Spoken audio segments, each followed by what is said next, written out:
कुरान मुक़द्दस की मैंने आयत करीमा तिलावत की। अल्लाह पाक ने कुरान शरीफ में इरशाद फरमाया इन्ना दीना इंदल्लाहिल इस्लाम। और मुझे लगता है यहाँ जितने लोग बैठे हैं तकरीबन सब ने ये आयत अपनी जिंदगी में कभी ना कभी सुनी जरूर। और इस आयत का मतलब भी पता होगा कि बेशक अल्लाह पाक को सबसे महबूब कोई दीन है तो वो दीने, बुलंद आवाज से बताइए, दीने इस्लाम। अच्छा, पता है ये दीन इस्लाम अल्लाह पाक को सबसे महबूब क्यों है? इसलिए अल्लाह को ये दीन इस्लाम सबसे महबूब है क्योंकि अल्लाह पाक ने इस दीन का बानी अपने प्यारे आका, हमारे प्यारे आका, अपने प्यारे नबी जनाब मुहम्मदुर रसूलुल्लाह सल्लल्लाहु ताला अलैहि वसल्लम, इस दीन को अल्लाह के नबी लेकर आए हैं। इसलिए ये दीन अल्लाह पाक को सबसे ज्यादा पसंद। आज इस ताल्लुक से अब करेंगे, ये जो महफिल है ये अकीका किया है बच्चे का। आज हम अपने माशरे को देखें, अपने समाज को देखें, अपने आसपास, अपने मोहल्ले में, अपने गांव में, अपनी बस्ती में, अपने शहर में देखें कि आज हालात हाजरा क्या है। इस्लाम और मुसलमान और दीनियात का ताल्लुक हमसे कहां तक पहुंच चुका है पता है? आज हम सोचते हैं कि इस्लाम में ताकत तादाद के बलबूतों पे है, लेकिन नहीं, हम गलत सोचते हैं। इस्लाम की ताकत कभी मादियात से रही नहीं। आज पूरी दुनिया के अंदर हमने अपने, मुझे लगता है एशिया के लगभग अक्सर मुल्कों का दौरा किया है, हमने देखा है निकल के। मौलाना शादाब साहब ये तो माशाल्लाह काफी 8 साल के बाद ही वापस हिंदुस्तान, हम तो चलो आना जाना रहता है, लेकिन एक चीज जो देखी गई बाहर रहकर, वो पता है क्या है? आज पूरी दुनिया के अंदर जो 207 मुल्क बन चुके हैं ना, 57 मुल्कों में जो हमारी हुकूमत पहुंच गई है, इन 57 मुल्कों की हुकूमत के अंदर और 156 मुल्कों से ज्यादा में जो मुसलमान हैं, मादियात से अगर तकवियात का आलम होता ना तो आज 150 करोड़ 1.5 अरब की तादाद मुसलमानों की है दुनिया के अंदर। इतने मुसलमान जो इस वक्त जमीन पे हैं, आज से पहले कभी मुसलमान दुनिया पे नहीं। माजी को देखो, इतने मुसलमान एक वक्त में दुनिया पर कभी जमीन पर नहीं रहे जितने मुसलमान आज दुनिया के अंदर मौजूद हैं। लेकिन एक चीज मुझे बताओ, जितने आज मुसलमान रुसवा हैं, क्या कभी इतने रुसवा हुए थे? नहीं हुए थे। देख रहे हैं आप तिरुपुरा, देखा आपने इससे पहले गुजरात में, हमने तिरुपुरा में, हम आज देख रहे हैं। इससे कबल अभी कुछ ही दिन गुजरे थे आसाम में, हमने देखा। चलो यहाँ से बाहर निकलते हैं, बर्मा देख लो, उसके बाहर निकलो यमन में देख लो, तोरा बोरा को देख लो, आप और बाहर निकलो अफगानिस्तान में देख लो। आज पूरी दुनिया मुसलमानों के पीछे। वजह पता है क्या है? वो हमारे पीछे नहीं, वो हमारे पीछे नहीं, बल्कि हमने इस्लाम को अपने पीछे रखा। उसकी वजह पता है क्या है? कि आज हम दीन को खुद नहीं जानते। आज हम यहाँ इतने लोग, देखिए बुरा नहीं मानना मेरी बात, और मानेंगे तो आप उसके जिम्मेदार खुद हैं। जरा सोचना, हम दीन के बारे में कलमे से ज्यादा क्या जानते हैं? आज कोई गैर मुस्लिम खड़ा हो जाए आकर और हमसे पूछने लगे कि बताओ तुम्हारे नबी की सीरत क्या थी, हम उसे क्या बताएं? आज कोई हमसे पूछने लगे बताओ तुम्हारा मजहब, तुम्हारा दीन इस बारे में क्या कहता है, बोलो हम उसको क्या बताएंगे? हम उसे क्या समझाएंगे जब हम खुद दीन नहीं जानते, जब हमें खुद मालूम नहीं कि हमारा इस्लाम कहता क्या है? कलमे से, और बाद लोगों को तो अल्लाह माफ करे कलमा भी ठीक से याद है। और हम हैं, पता है कौन? हमें मुसलमान। अभी जब जुलूस निकालना हम यहाँ शुरू कर देना, अभी ये रबीउल अव्वल शरीफ में जो जुलूस निकला था, तो लोगों को हमने देखा, अपने नौजवानों को पता है किसी भी मजहब की बुनियाद जो होती है ना, उसका जो अक्सर दारो मदार होता है नौजवानों के कांधों पे होता है। लेकिन अपने नौजवानों को आज हम देखें, जब गलियों से नौजवान निकल रहे थे अपनी मोटरसाइकिलें और बाइकें लेकर, तो हमारे वो आलम थे हाथों में झंडे और शोर मचाते हुए। हम पूछते थे क्या नौजवानों कहाँ जा रहे हो? कि हमारे नबी की पैदाइश का दिन है, आज हम खुशियां मनाने जा रहे हैं। आज दिखा देंगे हम दूसरे लोगों को कि देखो हमारी तादाद कितनी है। जवाब क्या आता है कि लोगों को दिखाएंगे हमारी तादाद कितनी है। अरे तादाद का ताल्लुक कभी तकरीयात से नहीं होता, तादाद का ताल्लुक कभी मजबूती से नहीं होता। ईमान वाले अगर 20 भी होंगे, मैं फरमाता है, इन यकुम मिनकुम 20 साबिरूना यगलिबू मिअतैन। ये कुरान है। अल्लाह ने कुरान में कह दिया कि तुम 20 मजबूत ईमान वाले आ जाओ, 200 के ऊपर गालिब आ जाओगे। अरे तादाद क्यों दिखा रहे हो? तादाद ना दिखाओ, अपना किरदार दिखाओ। जब गली से गुजरो, निगाहें झुकी हुई हो, इस अंदाज में निकलो कि ज़बान से दुरूद पढ़ते हुए जाओ, नबी का नाम लेते हुए जाओ। गैर मुस्लिम जब तुम्हें देखें, अच्छा रास्तों को ब्लॉक ना करो। आज जो हम रास्ते रोक देते हैं ना, पूरे रास्ते जाम, बाईपास से गाड़ियां निकल रही हैं, पूछा जाए क्या हुआ के साथ जुलूस निकल रहा है, कोई बीमार है, किसी का एक्सीडेंट हुआ है, कोई किसी अपने काम से मजदूरी के लिए जाता है, कोई किसी दूसरे जरूरी काम से जाता, तुम रास्ते रोकते हो। नबी ने फरमाया कि सच्चा मुसलमान जो होता है ना, वो रास्ते कभी ब्लॉक नहीं करता। और हम मुसलमान हैं, हम रास्ते ब्लॉक करके नबी का जश्न मना रहे हैं। रास्ता छोड़कर एक किनारे पे नजरें झुका के नबी का नाम लेके दुरूद पढ़ते हुए इस अंदाज में चलो, जब दूसरे लोग तुम्हें देखें तो कहें कि जब मुसलमान इतने अच्छे हैं तो नबी कितने अच्छे होंगे। क्या कहें कि जब मुसलमान इतने अच्छे हैं तो इनके नबी कितने अच्छे होंगे। लेकिन आज अपने किरदार से, अच्छा गैर मुस्लिम जो हैं, गैर मुस्लिम जो हैं, किसी गैर मुस्लिम ये क्या हमारा कुरान पढ़ते हैं? ये दूसरे लोग क्या हमारा कुरान पढ़ते हैं? नहीं पढ़ते ना। क्या ये हदीसें पढ़ते हैं? नहीं पढ़ते ना। ये कुरान और हदीस नहीं पढ़ते, ये मुसलमानों के किरदार को पढ़ते हैं, ये हमें पढ़ते हैं। आपका कोई गैर मुस्लिम दोस्त हो या आपके महल्ले में या आपकी बस्ती में रहता हो, वो कुरान पढ़ने मस्जिद नहीं जाएगा, वो हदीस पढ़ने मदरसे नहीं जाएगा, वो आपको देखेगा कि यार ये मुसलमान है। अगर मुसलमान सच्चा होगा तो वो इस्लाम को सच्चा समझेगा, वो ये सोचेगा कि हाँ इस्लाम में सच बोलना बताया गया, और मुसलमान के अंदर बुराइयां देखेगा। बुराई ऐसी जो मुसलमानों में नहीं, अल्लाह माफ करे। ये शर्म की बात है हमारे। जब गैर मुस्लिम हमें देखते हैं तो वो सोचते हैं कि यार इसका मतलब इनका मजहब ही ऐसा कहता है, इनके दीन में हुक्म ही ये दे दिया गया है, इनके मजहब में, इनके दीन में बातें ये लिखी हुई हैं। कसम से ये करके, ये गलत बाजियां, ये फहाशियां करके हम अपने आप को भी बर्बाद कर रहे हैं, अपने दीन को भी बदनाम कर रहे हैं। तरीका तो ये था कि जब हम दूसरे लोगों से मिलते ना तो हमारे अखलाक में नरमी होती। अच्छा जो जिस जगह है वही हम बिगड़े हुए, वही ईमानदार वो ये आज के वक्त में जिससे बेईमानी का मौका नहीं मिल रहा, जहां मौका मिला और हमने अपना काम शुरू कर दिया। तरीका तो ये था, अगर आप तिजारत कर रहे हैं तो तिजारत में वो सदाकत होती कि हमारे तरीके में नबी की सुन्नतें झलकती है। अगर हम खेतियां करते तो उसमें वो ईमानदारी से, वो हम प्यार और मोहब्बत से लोगों से, अखलाक से पेश आते। आज क्या है, तादाद दिखाई जा रही है। अरे इस्लाम क्या तादाद से फैला, इस्लाम नबी के अखलाक से फैला। क्या तुमने नहीं सुने ऐसे ऐसे हदीसों में वाकयात मौजूद हैं जो लोग नबी को सताते थे? अरे अबू जहल से ज्यादा बड़ा दुश्मन नबी का कोई गुजरा है क्या? सबसे बड़ा दुश्मन नबी का अबू जहल था। उसके बावजूद भी जब अबू जहल ने एक मर्तबा अल्लाह के नबी सल्लल्लाहु अलैहि वसल्लम को इस कदर मारा, इस कदर मारा कि हुजूर के जिस्म नाज़नीन से इस कदर खून बहा के जमीन पे तशरीफ लाए तो बेहोश हो गए।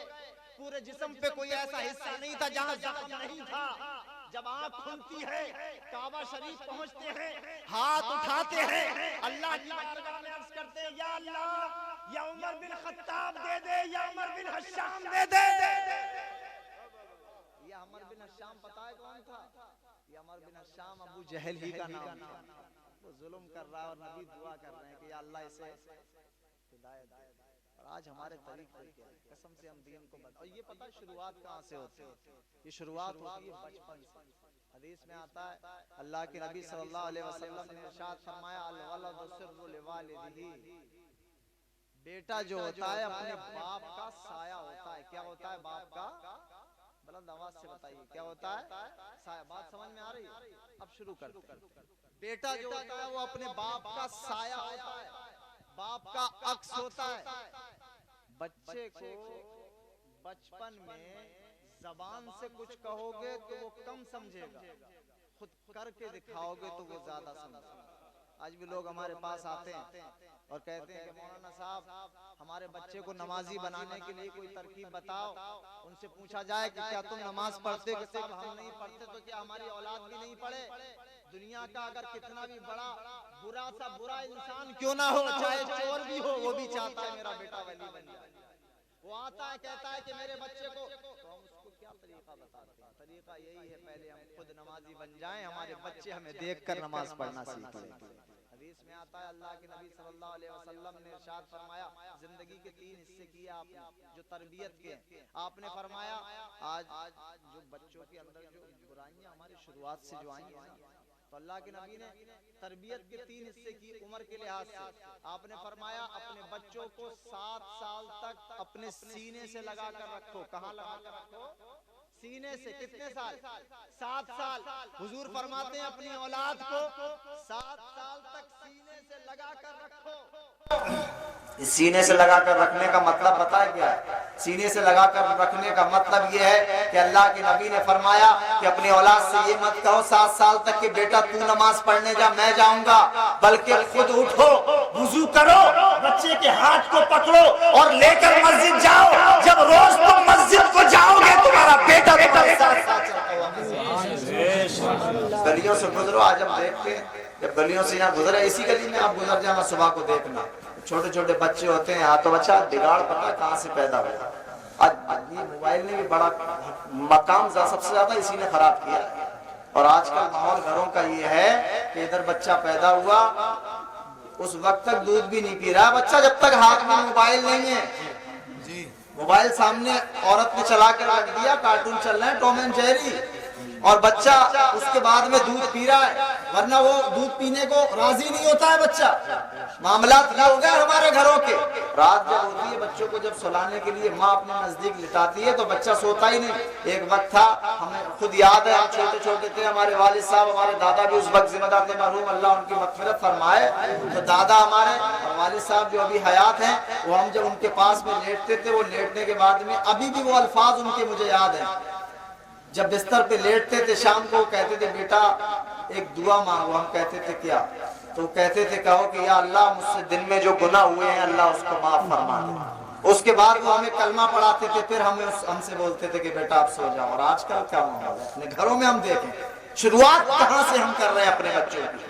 बच्चे के हाथ में मोबाइल दे दिया, माँ बाप अपनी दूसरी दुनिया में मशगूल है, अपने दूसरे कामों में मशगूल है, वक्त ही नहीं है औलाद के लिए। तो सीने से लगा कर रखो। हुजूर ने फरमाया इसका मतलब यह है कि 7 साल तक औलाद को तवज्जो दो, उसकी तरबियत, उसकी फिक्र करो, अपने से दूर ज्यादा ना जाने दो, उसको सिखाओ, जबान से मत बोलो ज्यादा, अपने अमल से उसको दिखाओ। हुजूर फरमाते हैं उसके बाद 7 साल जो गुजर गए, उसके बाद के जो 7 साल आएंगे, 7 साल से 14 साल तक की जब उम्र आएगी, तो हुजूर ने फरमाया अपनी औलाद को गुलाम बना कर रखो। गुलाम बना कर रखने का पता है क्या मतलब है? गुलाम बना कर रखने का मतलब यह है कि शरीयत के हुक्म अब उसके ऊपर नाफिज करना शुरू करो कि बेटा नमाज पढ़ो, नहीं पढ़ने जाए तो सख्ती करो, बेटा कुरान पढ़ो, नहीं पढ़े तो सख्ती करो। अब उसके ऊपर सख्ती करना शुरू कर दो। और जब 14 साल का हो जाए तो आखिर के जो 7 साल हैं, वो 7 साल 21 साल की उम्र तक होंगे। इन 7 साल में अपनी औलाद को अपना दोस्त बना कर रखो। क्योंकि जब बच्चा 14 साल का होता है ना, जब बुलूगियत को पहुंचता है, जिसको बोलते हैं अडल्ट हो गया बच्चा, उसके बाद में वो दोस्त तलाश करता फिरता है। जैसे जैसे इंसान के दोस्त होते हैं वैसी वैसी वो तरबियत पाले। आज देखो गलियों में अगर कोई इंसान नमाजी है, कोई बच्चा नमाजी है, तो उसका दोस्त भी नमाजी होगा। और कोई बच्चा चोर है, जुआ खेलने वाला है, नशा करने वाला है, तो उसका दोस्त भी वैसा है। तो हुजूर ने फरमाया अपने बच्चों पे नजर रखो, उनके दोस्त खुद बन जाओ। और इस चीज पे नजर रखो कि तुम्हारा बच्चा करता क्या है, किसके साथ घूमता है, किससे गुफ्तगू करता है, किससे दोस्ती करता है। अगर उसका दोस्त नेक होगा बच्चा भी नेक बनेगा, दोस्त बुरा होगा बच्चा भी बुरा बनेगा। जैसे औलाद के हक हैं माँ बाप के ऊपर, ऐसे माँ बाप के हक हैं औलाद के ऊपर। लेकिन आज क्या है, माँ बाप अपने हक तो गिनाते हैं बुढ़ापे में जाके। मौलाना साहब बेटा कहना नहीं मानना, इसको समझाओ कि माँ बाप के क्या हक हैं, और अपनी जिम्मेदारी से हम दस्तबरदार हुए बैठे हैं। हम ये भूले पड़े हैं कि औलाद के भी हमारे ऊपर हुकूक थे। जब बीज आपने खेत में डाला है गेहूं का तो जौ थोड़ी वो निकलेगी, धान बोओगे तो गन्ना थोड़ी काटोगे, जो बोओगे वही तो काटोगे। जो हमने बोया था उसी का फल तो मिलेगा। औलाद को दीन ना सिखाकर दुनिया में ढाल दिया, उसकी तरबियत अच्छी ना करके दीन ना समझा के दुनिया समझा दी। बुढ़ापे में तवक्को से ये करने की हमारी खिदमत कर ले तो बताओ कैसे कर ले। आज माहौल क्या है पता है? एक कड़वी हकीकत मैं आपको दिखाऊं। जब सुबह होती है तो बच्चे से हम क्या बोलते हैं, अपने घरों में जहाँ पढ़ाने का माहौल भी है, मस्जिद बच्चा जाता है जिन घरों से, तो पता है अब ये बड़ी कड़वी हकीकत मैं बता रहा हूँ आपको। अच्छा बात समझ में आ रही है साहब? तो सुने, बड़ी कड़वी हकीकत। बच्चे के पास माँ गई, उसको उठाया, सुबह का टाइम में, नींद किसे प्यारी नहीं होती। बच्चा नहीं उठा, एक दो चाटे लगाए उसके बाद बच्चे की आंख खुली, हाथ में उसके सिपारा पकड़ाया, बेटे ने आकर नल पे टंकी पे जहां भी आया मुंह पे थोड़ा सा पानी लगाया और इसी हालत में हाथ में सिपारा लेकर चल पड़ा मस्जिद की तरफ। बसा औकात तो ये भी देखा गया रात में बच्चे कपड़ों में पेशाब कर देते, उसी हालत में चला गया वो मस्जिद। अब बच्चा पहुंचता है हमारा मस्जिद में। अब मस्जिदों के हाल भी सुन लो, ये हकीकत बता रहा हूं मैं आज के वक्त की। अकेले मस्जिद में इमाम साहब, पढ़ने वाले बच्चे हैं उनके पास 50 पढ़ने वाले बच्चे हैं 50 इमाम साहब अकेले, और घर वालों ने टाइम दिया है आधा घंटा। 7 बजे आएगा, 7:30 बजे वापस भेज देना इमाम साहब। स्कूल भी जाना है इसे, नाश्ता भी करना है इसे। अब बताओ उस आधे घंटे में 50 बच्चों को इमाम साहब क्या पढ़ा है? एक बच्चे के हिस्से में 1 मिनट भी तो नहीं आया। एक बच्चे के हिस्से में 1 मिनट भी तो नहीं आया। ये कमी, तो ये शुरुआत तो हमने गलत कर दी। अपनी मस्जिद में अकेले इमाम साहब, बच्चे ज्यादा, दूसरे किसी और मौलाना साहब का इंतजाम कर। जहां अपने दुनिया के और खर्चे हम कर रहे हैं, दुनिया के और अखराजात हम कर रहे हैं, तो क्या इतना हम बस्ती वाले मिलकर नहीं कर सकते कि अपने बच्चों की तालीम के लिए? और ये तालीम वो तालीम है जो दुनिया में भी काम आएगी, कयामत में भी काम आएगी। उस तालीम के लिए इतना खर्चा नहीं कर सकते कि एक और इमाम साहब का इंतजाम करें? हर घर से 50 रुपए मुश्किल से आएंगे, 1 महीने में 50 रुपए मुश्किल से एक घर पे पढ़ेंगे, इतने में इमाम साहब दूसरे मिल जाएंगे, मौलाना साहब जो बच्चों को सुकून से पढ़ा सके। अब सुने, बच्चा जब पढ़ता है वहाँ, और वहां से बच्चा जब घर आए, तस्वीर का ये प्रूफ था। हर सिक्के के 2 पहलू होते हैं ना, ये सिक्के का एक पहलू देखा, अब दूसरा पहलू देखें। हमारी प्रायोरिटी क्या है, हमारी अव्वलियत तकवियत क्या, किस चीज पे हम दे रहे हैं? अब देखिए सिक्के का दूसरा पहलू क्या। सिक्के का दूसरा पहलू ये, बच्चा जब घर आया, माँ ने प्यार से उसकी पेशानी को चूमा, बेटा कहाँ गए थे? मस्जिद पढ़ा है? हाँ माँ पढ़ा है। माँ ने सिपारा लिया, ताक पे रखा। अब बच्चे को लेकर अपने साथ टंकी पर गई, बच्चे के कपड़ों को उतारा, उसका चेहरा धोया, उसको नहलाया, तौलिया से उसको लपेट कर अपने कमरे में लाई, कपड़ों को निकाला, जो उसकी स्कूल की यूनिफॉर्म थी वो उसको पहनाई। उसके स्कूल के कपड़े पहनाकर माँ ने बड़ा उसको प्यार से सर में तेल भी लगाया, आंखों में सुरमा या काजल भी लगाया। उसके बाद में माँ ने उसे प्यार से मोहब्बत से नाश्ता कराया, उसके टिफिन में खाना पैक किया, पानी की एक बोतल भी उसको दी, और बड़े प्यार से बाप ने उसको अपनी स्कूटर पे, साइकिल पे, मोटरसाइकिल पे बैठाया, स्कूल छोड़ के आया। अब इस सिक्के के दूसरे पहलू को समझने की कोशिश करना। जो बच्चा सारी जिंदगी बचपन से लेकर जवानी तक इस मामूल पे चले, तो उसके जहन में क्या आएगा कि सुबह की जो पढ़ाई थी वो सिर्फ उठने के लिए थी। असल पढ़ाई तो ये थी जो मैं स्कूल में पढ़ रहा था। अगर वो पढ़ाई असल होती तो माँ मुझे वहां सजा के ना भेजती। वो पढ़ाई असल होती तो माँ मुझे वहां पूरे इंतजाम और एहतमाम से ना भेजती। माँ मुझे यही क्यों भेज रही है इंतजाम से स्कूल में? क्योंकि यही असल पढ़ाई है। और जहनों में भी हमारे वो भरा हुआ है कि बेटा, मैं कहता नहीं, मैं इसका मुनकिर नहीं हूँ, इस्लाम को जानने वाला अगर डॉक्टर बन जाए तो क्या बात, लेकिन सिर्फ डॉक्टर ना, वो इस्लाम भी तो जानता हो, उसे ये भी तो पता हो कि किसी का इलाज करें तो किस तरीके से करें। कोई गरीब अगर मेरे पास बेचारा बीमार आ जाए तो मैं रसूल की सुन्नत के मुताबिक उस गरीब से कम पैसे लेकर उसका इलाज अच्छे से करूं। ये रसूल की सुन्नतों में ही तो मिलेगा। अब पता है जब ऐसा बच्चा बड़ा हुआ, जवान हुआ, माँ बाप बूढ़े हुए, अब हम तवक्को पता है किस चीज की कर रहे हैं कि यार बच्चा खिदमत नहीं करता, तो मैं कहता हूँ लाओ उसकी मार्कशीट उठा, लाओ उसकी डिग्रियां उठा के। उसने बायो पढ़ा था, उसने केमिस्ट्री पढ़ा था, उसने साइंस पढ़ा था, उसने मैथ पढ़ा था, किसी साइंस की किताब में दिखा दो कि लिखा हो माँ बाप की ताजीम की जाए। किसी बायो की किताब में लिखा हो दिखा दो कि माँ बाप की ताज़ीम की जाए, किसी फिजिक्स की किताब में लिखा हो तो दिखा दो कि माँ बाप के साथ सुलूक क्या किया जाए, ये वहां नहीं मिलेगा। अरे तुमने पढ़ाया ही वो था तो वहां कैसे मिल जाता? अगर उसको रसूल की हदीस पढ़ा देते, अगर उसको ये सिखा देते कि रसूल सल्लल्लाहु अलैहि वसल्लम किस कदर माँ से मोहब्बत करते थे। पता है रसूल अपनी माँ से, अपने बाप से, अपने वालिद से किस कदर मोहब्बत को सुनेंगे आप? सुनेंगे?